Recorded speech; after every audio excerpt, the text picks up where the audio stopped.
വിജയത്തിന് ശേഷം കൊല്ലം കോർപ്പറേഷനിലെ യുഡിഎഫിന്റെ മികച്ച വിജയത്തിന് ശേഷം എങ്ങനെ കാണുന്നു കൊല്ലം കോർപ്പറേഷനിലെ കേരളത്തിലാകെ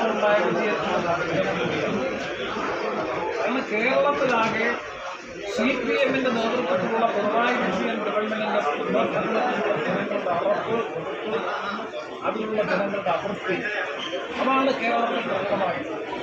ആന്റി ഇൻകംബൻസി ഫാക്ടർ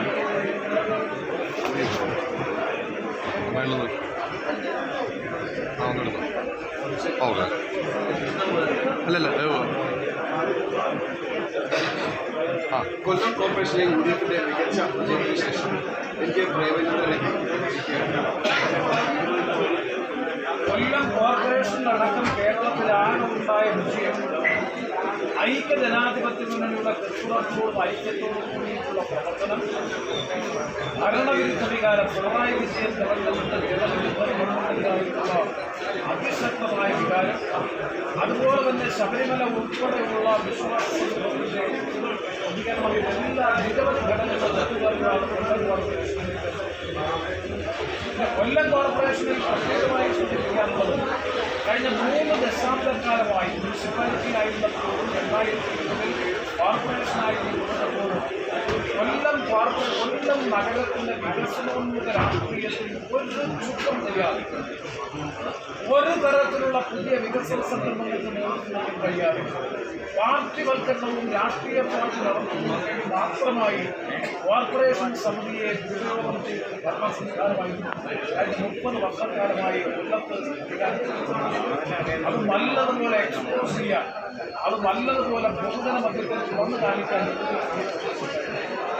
കുറ്റവിചാരണ യാത്ര UDFിന്റെ നേതൃത്വത്തിൽ നടത്തി 5 ദിവസത്തെ കുറ്റവിചാരണ യാത്രയെ ആയിരക്കണക്കിന് ജനങ്ങളാണ് ശ്രദ്ധിക്കുന്നത്.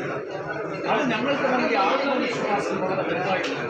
കാരണം ജനങ്ങൾ പറയാൻ ആഗ്രഹിച്ച കാര്യങ്ങളാണ് UDF തുടർന്നുള്ള പ്രവർത്തനങ്ങൾ അതിന് വേണ്ടി ആത്മവിശ്വാസം തുടർന്നുള്ള പ്രവർത്തനങ്ങൾ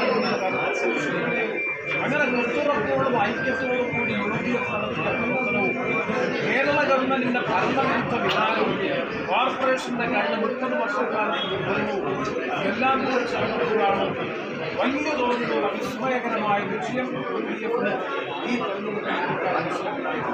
ഞങ്ങൾ ആ കുറ്റവിചാരണ യാത്രയിൽ 30 ആളുകളോട് 25 എന്നിട്ട് അവസാനം കുറ്റവിചാരണ യാത്ര അവസാനിക്കുന്ന ദിവസം കാവനാട് സമാപിച്ച യോഗത്തിൽ ഞങ്ങൾ പ്രഖ്യാപിച്ചു 30 സീറ്റിൽ കുറയാത്ത സീറ്റുകൾ വാങ്ങി UDF കൊല്ലം കോർപ്പറേഷൻ അധികാരത്തിൽ 27 സീറ്റുകളിൽ ജയിച്ചു. ചില സീറ്റുകളിൽ കുറഞ്ഞ വോട്ടുകൾക്കാണ് ഞങ്ങൾ പരാജയപ്പെട്ടത്. പല കാരണങ്ങളുള്ളവർക്ക് പരിശോധിക്കും. ഇങ്ങനെ 27 സീറ്റ് വാങ്ങി കൊല്ലം നഗരത്തിലെ ജനങ്ങൾ UDF അംഗീകരിച്ചു എന്ന് പറയുന്നത് അഭിമാനകരമായ കാര്യമാണ്. അത് ഞാൻ നേരത്തെ പറഞ്ഞ രാഷ്ട്രീയ ഘടകങ്ങൾ തന്നെയുണ്ട്. കൊല്ലത്തിൻ്റെ വികസനങ്ങളുടെ വിഷയങ്ങളുണ്ട്. എല്ലാം കൂടി ഒപ്പം എത്ര അനുകൂലമായ രാഷ്ട്രീയ പശ്ചാത്തലം രൂപപ്പെട്ടാലും ഐക്യവും കെട്ടുറപ്പും യോജിക്കും വിജയം അസാധ്യമാണ്. അതുകൂടി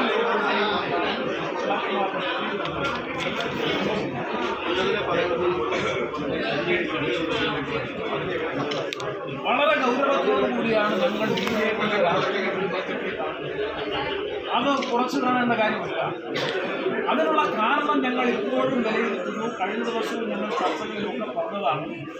CPM സ്വീകരിക്കുന്ന സോഷ്യൽ എഞ്ചിനീയറിംഗ് എന്ന പേരിൽ CPM സ്വീകരിക്കുന്ന അവസരവാദപരമായിട്ടുള്ള രാഷ്ട്രീയ നിലപാട് തരാതരം പോലെ ന്യൂനപക്ഷ വർഗീയതയെയും ഭൂരിപക്ഷ വർഗീയതയും പ്രോത്സാഹിപ്പിക്കണം.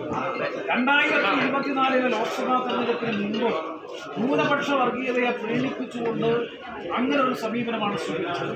പക്ഷേ 24 ലോക്സഭാ തെരഞ്ഞെടുപ്പിൽ ന്യൂനപക്ഷ വർഗീയത അതല്ല എന്നുണ്ടെങ്കിൽ ഈ ന്യൂനപക്ഷങ്ങൾ CPMനെ കൈവിട്ടു എന്ന് മനസ്സിലാക്കിയപ്പോൾ നേരെ ഭൂരിപക്ഷ വർഗീയതയെ പ്രീണിപ്പിക്കുന്ന സമീപനത്തിലേക്ക് അങ്ങനെയാണ് ആഗോള അയ്യപ്പ സംഘം സ്വീകരിച്ചത്. സാമുദായിക നേതാക്കളെ കൊണ്ട് ഭീകരമായ രൂപത്തിൽ ന്യൂനപക്ഷ സമൂഹങ്ങൾക്ക് ആക്ഷേപം ചൊരിഞ്ഞ് ആഗോള അയ്യപ്പ സംഗമം നടത്തി എന്തെല്ലാം തരത്തിലുള്ള തന്ത്രങ്ങളാണ് അവർ ആവിഷ്കരിച്ചത്.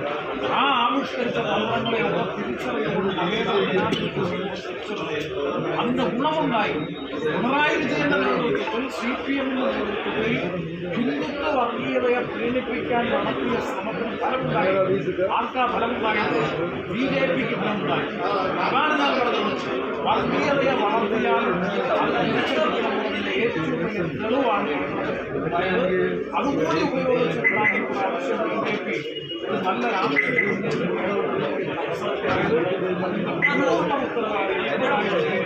CPM-ആണ് PMC പദ്ധതി അടക്കം ബോധ്യപ്പെടും.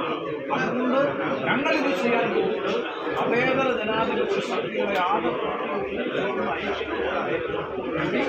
മതേതര ജനാധിപത്യ രാഷ്ട്രീയം ഡെമോക്രാറ്റിക് നിലപാടുകളിൽ സന്ധിയില്ല. വെള്ളം ചേർക്കാൻ ന്യൂനപക്ഷ ഭൂരിപക്ഷ വർഗീയതയെ പ്രീണിപ്പിക്കുകയല്ല, സെക്യുലർ അപ്രോച്ചിലൂടെ മതേതര നിലപാടുകളുടെ കേരളത്തിലെ മുഴുവൻ ജനങ്ങളെയും ഒരുമിപ്പിച്ച് മുന്നോട്ട് പോകുന്ന രാഷ്ട്രീയത്തിന് കൂടുതൽ കരുത്തു പകരുന്നതാണ് കൊല്ലത്തും കേരളത്തിൽ ആദ്യമാണെന്നുള്ള ഞങ്ങളുടെ ലക്ഷ്യം. ആ ഒരു നയപരമായ നിലപാട് സ്വീകരിച്ച്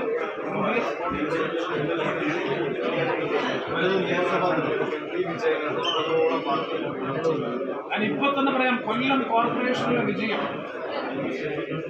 ഇരവിപുരം, കൊല്ലം, ചവറ നിയോജക മണ്ഡലങ്ങളിലെ UDF-ന്റെ വിജയത്തെ ഗണ്യമായ നിലയിൽ സ്വാധീനിക്കും. കഴിഞ്ഞ 2 തെരഞ്ഞെടുപ്പുകളിലും ഞങ്ങൾ മത്സരിക്കുമ്പോൾ ഞങ്ങൾ പല സ്ഥലത്തും ശൂന്യമാണ്.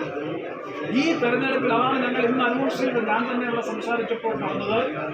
ചവറ, കൊല്ലം, ഇരവിപുരം ഈ 3 നിയോജക മണ്ഡലങ്ങൾ തിരിച്ചു പിടിക്കാനുള്ള ഉത്തരവാദിത്വം ജയിച്ച 25 കൗൺസിലർമാർ പരാജയപ്പെട്ട സ്ഥാനാർത്ഥികളടക്കമുള്ളവരുടെ നേതൃത്വത്തിൽ വലിയ മുന്നേറ്റത്തിനായിരിക്കും അടിയന്തരമായി പ്ലാൻ ചെയ്യാൻ പോകുന്നത്. ഈ 3 മയ്യനാട് പഞ്ചായത്തിൽ നിന്നായ തിളക്കമാർന്ന വിജയം ചരിത്രത്തിൽ മയ്യനാട് പോലെയുള്ള പഞ്ചായത്തിൽ കോൺഗ്രസിന്റെ നേതൃത്വത്തിൽ UDF-ന്റെ ഒരു പഞ്ചായത്ത് ഭരണസമിതി മയ്യനാട് ഗ്രാമപഞ്ചായത്തിൽ വരികയായിരുന്ന ഇരവിപുരം നിയോജക മണ്ഡലത്തിലാണ്.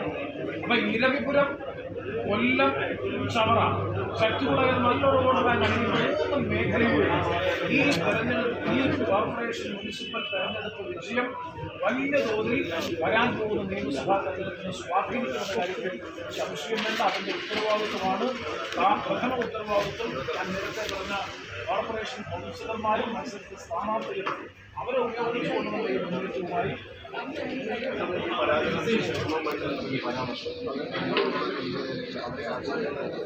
ജനങ്ങളെ പരിഹസിക്കുന്നതിന് തുല്യമല്ലേ മണി നടത്തിയ പ്രസ്താവന?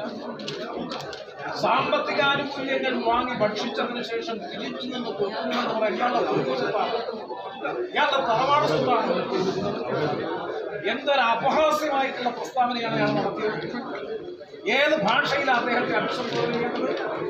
രാഷ്ട്രീയ പ്രബുദ്ധരായിട്ടുള്ള കേരളത്തിലെ ജനത അയാളുടെ സാമ്പത്തിക ആനുകൂല്യം വാങ്ങിയതിനു ശേഷം തിരിഞ്ഞുകൊടുക്കുന്നു എന്ന് പറയുന്നത് CPM-ന്റെ ഭാഷ്യമാണ്.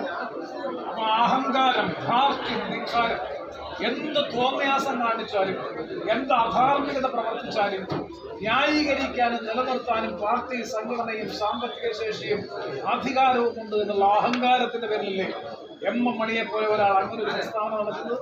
ജനങ്ങളെ പുച്ഛിച്ച് തള്ളുകയാണ്, ജനങ്ങളെ ഭിക്ഷാന്തേഹികളായി മാറ്റിയാണ്, ഭിക്ഷക്കാരായി. ജനങ്ങൾ യാചകരും അവർ യജമാനന്മാരും. സർക്കാർ യജമാനന്മാർ അവർ ഇട്ടുകൊടുക്കുന്ന ഭക്ഷണം, അവർ ഇട്ടുകൊടുക്കുന്ന ഉച്ചിഷ്ടം വാങ്ങി ഭക്ഷിച്ചതിന് ശേഷം ഞങ്ങളെ തിരിഞ്ഞു കൊത്തി എന്ന് പറയാൻ ഇയാളുടെ കുടുംബ സ്വത്തോ തറവാട് സ്വത്തോ എടുത്തിട്ടാണോ ജനങ്ങൾക്കായി വിതരണം ചെയ്യുന്നത്? എന്തൊരു മര്യാദകളുടെ സംഭാഷണമാണ് അയാൾ നടത്തിയത്. ജനങ്ങളെ പ്രതികരിക്കും, നിയമസഭാ തെരഞ്ഞെടുപ്പിൽ പ്രതികരിക്കും, ഒരു സംശയവും വേണ്ട. M.M. മണിയുടെ പ്രസ്താവനയ്ക്കുള്ള പ്രതികരണം വരാൻ പോകുന്നത് നിയമസഭാ തെരഞ്ഞെടുപ്പിലാണ്.